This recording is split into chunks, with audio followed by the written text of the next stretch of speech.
Hello students, स्वागत है आपका हमारे यूट्यूब चैनल स्टडी साला पर। आज हम अपने इस वीडियो में बात करेंगे क्लास 12th के चैप्टर 7 की जो है समाकलन इंटीग्रल है। इसके बारे में आज यहाँ पर बात करेंगे। देखेंगे समाकलन क्या होता है, कैसे इसको किया जाता है, इसके सूत्र क्या हैं, इनको कैसे हम देखते हैं, इनके जो पॉइंट्स हैं वो क्या क्या हैं, वो हम यहाँ पर आज डिस्कस करेंगे। बहुत ही इम्पॉर्टेंट चैप्टर है क्लास 12th के लिए, ठीक है। इससे जिससे 14 से 16 नंबर का अकेले आता है ये, ठीक है। और ये इतना इम्पॉर्टेंट है, पूरी बुक समझ लीजिए कि आपका जो कैलकुलस होता है वो पूरा समाकलन ही है और काफ़ी यूजफुल है ये आपके लिए। इससे एरिया निकाल सकते हैं आप, और कोई परवलय दिया गया हो उसको कैसे निरूपित करें ये भी हम इसको जान सकते हैं। तो काफ़ी चीज़ें हैं जो समाकलन के द्वारा आसानी से की जा सकती हैं, ठीक है। ऐसे ऐसे टिपिकल एरियाज़ हैं जिनका एक एरिया का क्षेत्रफल कैसे निकालें हम, तो वो सब समाकलन से बहुत आसानी से हो जाता है। तो हम उसी चीज़ को आज यहाँ पर देखेंगे कि कैसे किसी फलन का, किसी त्रिभुज का, किसी भी वक्र का कैसे समाकलन किया जाता है, कैसे उनको हल किया जाता है। तो चलिए हम स्टार्ट करते हैं समाकलन, ठीक है। समाकलन इंटीग्रल, इंटीग्रल कहते हैं इसको। इंटीग्रेशन में कुछ लोग बोलते हैं। तो ये हो गया आपका। ये होता क्या है, आपने अपने 11th क्लास में पढ़ा होगा अवकलन, ठीक है, और डिफ्रेंसिएशन पढ़ा है आपने। क्या होता है डिफ्रेंसिएशन? आपको कोई फलन दे दिया जाता है, आप उसका डिफ्रेंसिएशन दिए गए सूत्रों के हिसाब से, जो आपके पास फार्मूले हैं उनकी मदद से उसको करते हैं। लेकिन अवकलन में आपने देखा होगा कि कोई भी फंक्शन जैसे x² है, कहा गया इसका अवकलन करो तो क्या होता है, मतलब कि ऐसे लिखते हो आप उसको d/dx ऑफ x², तो ये क्या आता है 2x आ जाता है आपका, ठीक है। तो यहाँ देखिए क्या है, x की घात घटी हुई है ना, घटी है कि नहीं है, इसे क्लियर हो गया। और पता भी होगा आपको डिफ्रेंसिएशन का मतलब होता है कि किसी बड़ी चीज़ को बराबर भागों में बांटकर छोटा करना, ठीक है। इसको भी हम देखेंगे, उसके मतलब थे, इसको फिगर के माध्यम से आपको समझाएंगे जो ज़्यादा क्लियर होगा, ठीक है। तो समाकलन क्या है, अवकलन का उल्टा, ठीक है। इसी 2x का जब आप समाकलन करेंगे तो ये आपका हो जाएगा x²। फिर से कैसे होगा ये हम आप देखेंगे बाद में, लेकिन 2x का इंटीग्रेशन x² हो जाएगा, ठीक है। तो क्या हुआ, इसका मतलब क्या हुआ कि ये जो है समाकलन, इंटीग्रेशन, इंटीग्रल जो है, ये अवकलन डिफ्रेंसिएशन का क्या है, प्रतिलोम है, उल्टा है, ठीक है। मतलब आप किसी फंक्शन का अवकलन करिए और उसके बाद उसका पुनः समाकलन कर दीजिए, तो आप फिर से अपने फलन को प्राप्त कर लेंगे, ठीक है। तो वही चीज़ है समाकलन। चाहिए देखते हैं हम। देखिए किसी फलन का अवकलन हमने डिफिनेशन बना के आपको दिया जिससे आपको समझने में आसानी हो जाए कि किसी फलन का अवकलन प्राप्त करने की, किसी फलन का अवकलन मतलब डिफरेंशिएशन प्राप्त करने की प्रतिलोम प्रक्रिया, मतलब अवकलन प्राप्त करने के लिए जो किया था उसका प्रतिलोम उल्टा को समाकलन या इंटीग्रेशन कहते हैं। मतलब किसी का जो आप अवकलन करते हैं उसका उल्टा काम अगर करेंगे तो वो क्या कहलाएगा, समाकलन। भाई अवकलन समाकलन क्या है, एक प्रक्रिया ही तो है। तो अवकलन प्राप्त करने की प्रतिलोम प्रक्रिया अगर करोगे, उल्टी प्रक्रिया करोगे, तो वो समाकलन कहा जाएगा। मतलब इसको क्या समझ सकते हैं कि अवकल गुणांक से, भाई किसी चीज़ का जब आप अवकलन करते हैं तो जो आपको प्राप्त होता है, ठीक, उसे अवकल गुणांक कहते हैं। अवकलन करने पर जो आपको प्राप्त होता है, जैसे हमने x² का अवकलन किया था तो क्या मिला 2x, तो 2x क्या है, अवकल गुणांक है। तो अवकल गुणांक से फलनों को प्राप्त करने की संक्रिया, मतलब आपके पास अवकल गुणांक क्या था 2x, और 2x से फिर से फलन मतलब x² को प्राप्त करने की जो प्रक्रिया है, जो संक्रिया है, उसे समाकलन कहते हैं, ठीक है, क्लियर। चलिए अब देखिए, ये तो डिफिनेशन था। अब देखिए क्या है इसमें, नोट जान लीजिए, समाकलन योग की एक विशेष स्थिति है। समाकलन का मतलब है जोड़ना, किसी छोटी चीज़ को जो बराबर भागों में बटी हुई हो उसे जोड़ जोड़ के फिर से उसी रूप में प्राप्त करना ही समाकलन है, ठीक है। भाई अवकलन क्या है, अभी हमने बताया आपको, आप जानते भी होंगे कि अवकलन क्या है। किसी दिए गए चीज़ को, मतलब कोई भी वक्र फलन, कोई आपको दिया गया, मान लीजिए कोई वक्र है वो, तो उस वक्र को किसी आधार के सापेक्ष बराबर बराबर भागों में बांट देना अवकलन कहलाता है। ठीक, और उसी को उन्हीं बराबर भागों को जोड़ के फिर से वही वक्र प्राप्त कर लेना क्या कहलाता है, समाकलन। अभी हम इस चीज़ को आपको बताएंगे फिगर से। तो क्या है, समाकलन योग की एक विशेष स्थिति है। अब देखिए, माना एफ एक्स का कोई फलन है, मान लिया हमने कि एफ एक्स है, जो आप कहते हैं नहीं फंक्शन ऑफ एक्स, जो एक्स का कोई फलन है। एफ एक्स का मतलब ही हो गया कि एक्स का कोई फलन है जिसका अवकल गुणांक क्या है, एफ डैश एक्स हम मान लेते हैं। आपने पढ़ा भी होगा कि अवकलन को आप एक डैश लगाकर लिखते हैं, जैसे फंक्शन एफ एक्स है तो उसको आप एफ डैश एक्स भी लिख सकते हैं। ठीक है, जैसे डी बाई डी एक्स आप एफ एक्स लिखते हो या उसको एफ डैश एक्स से भी प्रदर्शित कर सकते हो, या वाई डैश भी लिख सकते हो, है ना भाई। किसी अवकलन को आप एफ डैश एक्स भी लिख सकते हैं, वाई डैश भी लिख सकते हैं, या D by D X of F x भी लिख सकते हैं। ठीक है, तो ये हो गया। तो क्या है, हम मान लिया हमने कोई फंक्शन हमारे पास है जो एक्स का कोई फलन है, तो उसको क्या लिखेंगे, D by D X of F X is equal to F dash X. ये होता है इसका मतलब हमारे पास कोई फंक्शन था, उसका डी बाई डी एक्स मतलब अवकलन करना है, तो क्या मिलेगा, एफ डैश एक्स मिलेगा। भाई हमें फलन पता नहीं है तो हमने सपोज कर लिया कि एफ एक्स का अवकलन करेंगे तो एफ डैश एक्स मिलेगा। ठीक, तो फिर इसका मतलब ये हुआ, इसलिए एफ डैश एक्स का समाकलन करेंगे। भाई डी बाई, देखिए एफ एक्स का हमने डी बाई डी एक्स किया, मतलब अवकलन किया, तो क्या मिला, एफ डैश एक्स। अब एफ डैश एक्स का समाकलन करेंगे तो क्या मिलेगा, एफ एक्स मिलेगा, देखिए लास्ट में। ठीक, इसीलिए कहा गया है कि समाकलन अवकलन का प्रतिलोम प्रक्रिया है। ठीक है, आइए आगे देखते हैं हम। अब देखिए ये, अब डी बाई डी एक्स, अभी हमने आपने क्या कहा था कि D by D X of F x बराबर एफ डैश एक्स आया था। अभी पिछले यूनिट में देखिए, ये देखिए D by D X of, यहाँ पर D by D X of F x बराबर एफ डैश एक्स लिखा है हमने ना, ये तो परिभाषा के हिसाब से है। ठीक, अब आइए इसको एक जगह और देखिए, ये इस जगह भी, अगर हम जैसे D by D X of F X किया तो एफ डैश एक्स आया। अगर हम D by D X of F X plus C करें, मतलब फंक्शन के साथ क्या हो, सी अचर पद। ठीक, जैसे आप लेते हैं कोई फंक्शन एक्स स्क्वायर प्लस 2 होता, तो अवकलन करोगे तो क्या आएगा, एक्स स्क्वायर प्लस 2 का अवकलन करो तो क्या आएगा, भाई ये आएगा 2x ही तो आएगा, क्योंकि एक्स स्क्वायर का अवकलन हो गया 2x और 2 का अवकलन क्या हो जाएगा, 0। तो एक्स स्क्वायर प्लस 2 का अवकलन क्या आया, 0 आया। अब देखिए, अगर आप सिर्फ एक्स स्क्वायर का अवकलन करेंगे तो क्या आएगा, तब भी तो 2x ही आ रहा है। तो वही चीज़ हमने यहाँ पर आपको मेथड से समझाया है। ठीक, ये देखिए कि D by D X of F X plus C करोगे तब भी क्या आएगा, एफ डैश एक्स ही तो आएगा। भाई एफ एक्स का अवकलन एफ डैश एक्स और सी का अवकलन क्या होगा, 0। तो आप जानते हैं कि 0 को छोड़ देंगे, तो D by D X of F X और D by D X of F X plus C दोनों क्या आ रहे हैं, एक ही आ रहा है कि नहीं आ रहा है, आ रहा है ना। तो इसलिए हमें क्या पता चला कि इंटीग्रेशन ऑफ, भाई एफ एक्स क्या अभी डिफिनेशन क्या कही गई थी कि अगर एफ डैश एक्स का समाकलन किया जाए तो हमें फिर से फलन प्राप्त हो जाएगा।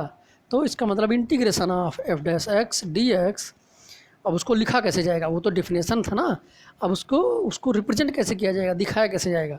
तो इसको ये देखिए इस तरीके से लिखा जाता है, ये एक साइन है, इसे बोलते हैं समाकलन का प्रतीक, साइन ऑफ इंटीग्रेशन इसे बोलते हैं। ठीक, तो इसको इस तरीके से लिखा जाएगा कि integration of F dash X D X is equal to F X plus C. भाई सी से हमारा नुकसान ही क्या हो रहा है, अगर सी रहेगा तो भी अवकलन करेंगे तो 0 हो जाएगा, और अगर सी नहीं रहेगा तब भी हमारा अवकलन एफ डैश एक्स ही आएगा। इसलिए हम क्या करेंगे, integration of F dash X D x बराबर एफ एक्स प्लस सी ही लेंगे। ठीक है, क्लियर। इससे क्या होगा, सी लेने से हमारी कोई गड़बड़ी नहीं होगी, लेकिन अगर सी नहीं लेंगे तो गड़बड़ होने की संभावना है, जैसे एक्स स्क्वायर और एक्स स्क्वायर प्लस 2 में ही देख लिया आपने। अब अगर सी रहेगा तो जाहिर कि ज़्यादा से ज़्यादा वैल्यू क्या हो जाएगी, सी की वैल्यू 0 हो जाएगी, लेकिन अगर सी रहेगा ही नहीं तब तो फिर दिक्कत हो जाएगी ना। भाई 0 है तब तो ठीक है, लेकिन अगर सी की वैल्यू कुछ है तब तो हमारे में गायब ही हो जाएगा इंटीग्रेशन करेंगे तो इसलिए हम क्या करेंगे, सी को रखेंगे। इसका मतलब हमें क्या पता चला कि अगर हम किसी फंक्शन का इंटीग्रेशन करेंगे, यहाँ पर देखिए, यदि हम किसी फलन का किसी फंक्शन का इंटीग्रेशन करते हैं तो क्या मिलेगा हमें, फलन प्लस सी, एक अचर पद जरूर मिलेगा। ठीक, जब भी इंटीग्रेशन ख़त्म होगा तो प्लस सी लिख दिया जाएगा। ठीक है, किस लिए कि ये मानकर कि हो सकता है कि डिफ्रेंसिएशन में कोई अचर पद रहा हो। ठीक है, इससे कोई दिक्कत नहीं होती है। अब आप इनको देख लीजिए कि ये जो चीज़ें हमने लिखी हैं, ये जो रिप्रेजेंटेशन दिखाया है, इनमें सब क्या क्या जा किसको क्या कहा जाता है भाई। हमने क्या पढ़ा, integration of F dash X D X is equal to F X plus C. ठीक, अब आइए देखिए किसको क्या कहा जाता है। ये देखिए, ये साइन क्या है, समाकलन प्रतीक, इंटीग्रेशन, साइन ऑफ इंटीग्रेशन। ठीक, ये एफ डैश एक्स जो लिखा है मतलब जो फलन, जिस फंक्शन का आप क्या करते हैं, समाकलन करते हैं, जिस फलन का आप समाकलन करते हैं वो किसी न किसी का अवकल गुणांक होता है। ठीक, तो उससे हमें मतलब यहाँ पर नहीं है, उसको कहते क्या है इस जगह पर, जब आप इंटीग्रेशन के रूप में लिख रहे होंगे तो क्या कहेंगे उसको, तब उसको कहा जाता है इंटीग्रैंड, समाकल्य।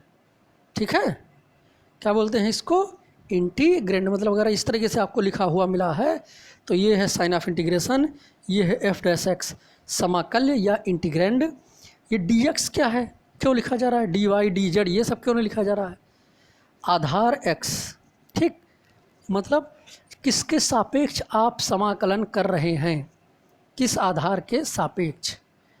ठीक है, एक्स के सापेक्ष, वाई के सापेक्ष, किसके सापेक्ष, तो वो है हमारा फंक्शन क्या है, एक्स का है तो एक्स के सापेक्ष ही अवकलन किया जाएगा।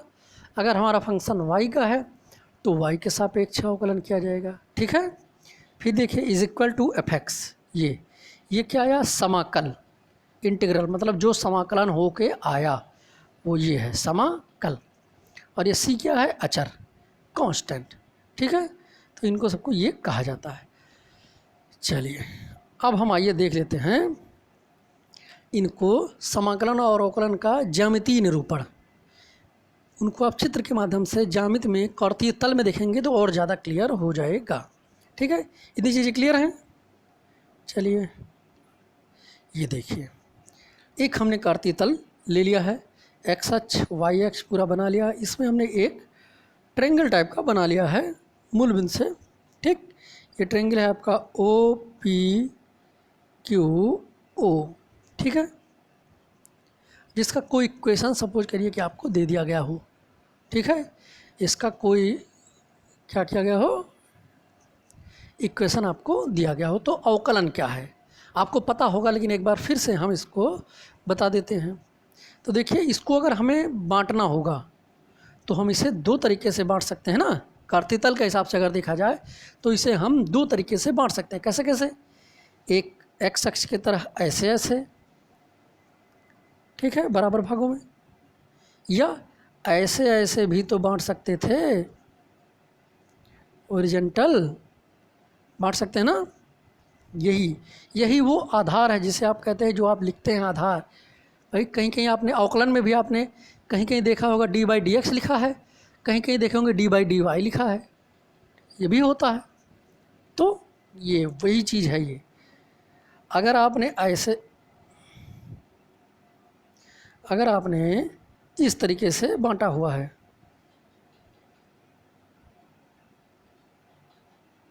ठीक है, ये इस तरीके से एक्स अक्ष को आधार मानकर, तो आप लिखेंगे डी बाई डी एक्स। ठीक, D by D X of F x. ठीक है, ये आप करते नहीं हैं, ये ऐसे ही हम मान लेते हैं और देखने से पता भी चल जाता है।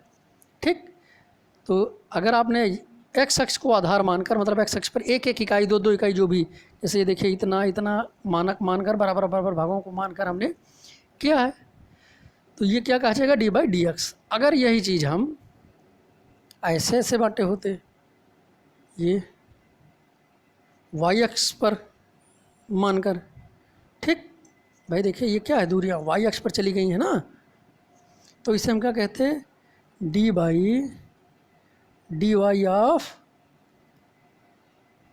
एफ एक्स, जो भी फंक्शन एफ एक्स या एफ वाई, अब ये ज़रूरी नहीं कि फंक्शन एक्स का ही हो सकता है वाई का हो, ठीक है। अब वो तो डिपेंड करता है कि किस तल के सापेक्ष आपको फंक्शन दिया गया है, मतलब जो आपको वक्र दिया गया है उसका आधार क्या है, एक्स अक्ष है कि वाई अक्ष है, ठीक है, वो आपको उससे पता चल जाएगा। चलिए अब इसको हम सब ख़त्म करते हैं, हमारा जो मोटिव है वो हम देखते हैं। क्या है कि देखिए अवकलन क्या होता है, जैसे हमने ले लिया आधार एक्स अक्ष ले लिया, हम मतलब अपने त्रिभुज को जो है एक्स अक्ष के आधार के हिसाब से काटेंगे, ठीक है। तो चलिए देखिए क्या करेंगे हम, इसका मतलब हो गया कि हम इसको इस तरीके से डिवाइड कर रहे हैं, ऐसे बराबर बराबर भागों में।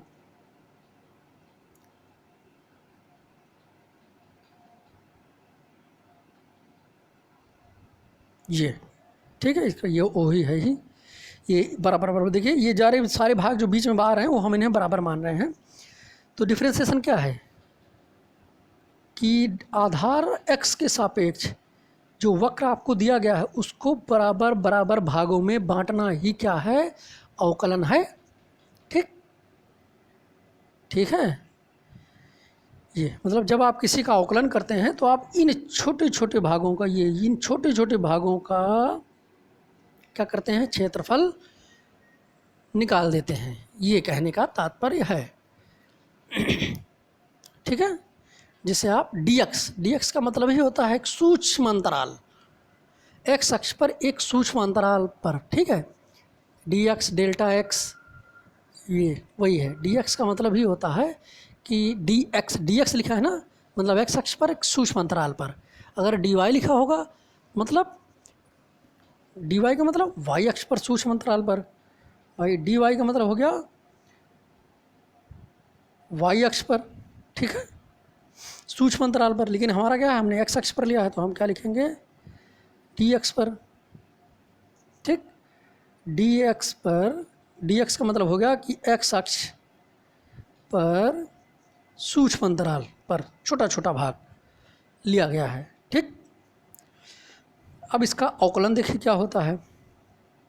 अवकलन का मतलब, अब मान लीजिए आपने फंक्शन का डिफरेंशिएशन कर दिया, छोटे छोटे भागों में बांट लिया। अब जब आप इंटीग्रेशन करेंगे तो इंटीग्रेशन भी x के सापेक्ष ही होगा, भाई जिसके सापेक्ष, जिस आधार के सापेक्ष आपका अवकलन हुआ होगा उसी आधार के सापेक्ष तो समाकलन होगा। भाई जिस नींव पर आपने दीवार खड़ी की थी उसी नींव पर तो दीवार जोड़ोगे फिर से, अगर जोड़ना है तो, कि अलग लेकर कि जे जाके जहाँ नींव नहीं डाले वहाँ। तो हम OP को हमने मतलब x अक्ष को आधार माना था और उसी पर अब हम इंटीग्रेशन करेंगे। तो हमारे पास छोटे छोटे टुकड़े हैं, इंटीग्रेशन क्या है, इन्हीं छोटे छोटे टुकड़ों को जोड़ देना, ठीक है। जब आप इन छोटे छोटे टुकड़ों को जोड़ देंगे तो आपको क्या मिल जाएगा, O से P तक पूरा ये फिगर OPQ मिल जाएगा जोड़ते हुए, ठीक। ऐसे जोड़ते हुए चले जाओगे, ये आपका पूरा मिल जाएगा। इसे ही कहा जाता है इंटीग्रेशन। मतलब अवकलन में जिस फंक्शन को आपने छोटे छोटे, ठीक है, छोटे छोटे, वो भी बराबर आधार के आधार पर बराबर हो, बराबर आधार वाले छोटे छोटे भागों में बांट दिया था, उसे ही डिफरेंशिएशन में, इंटीग्रेशन में उसी आधार पर उन्हीं छोटे छोटे भागों को जोड़कर फिर से उस फलन को या वक्र को प्राप्त कर लेना ही आपका क्या कहलाता है, समाकलन, ठीक है। एकदम अच्छी तरीके से आपको समझ में आ गया होगा, ठीक। तो बहुत ही क्लियर हो गया होगा, मुझे लगता है कि आपको अब कोई दिक्कत नहीं होनी चाहिए। देखिए हमने एक छोटा सा इसमें फिगर भी बना दिया है कि ये, कि जो आप डिफरेंशिएशन करते हैं वो ये प्रदर्शित करता है, ठीक।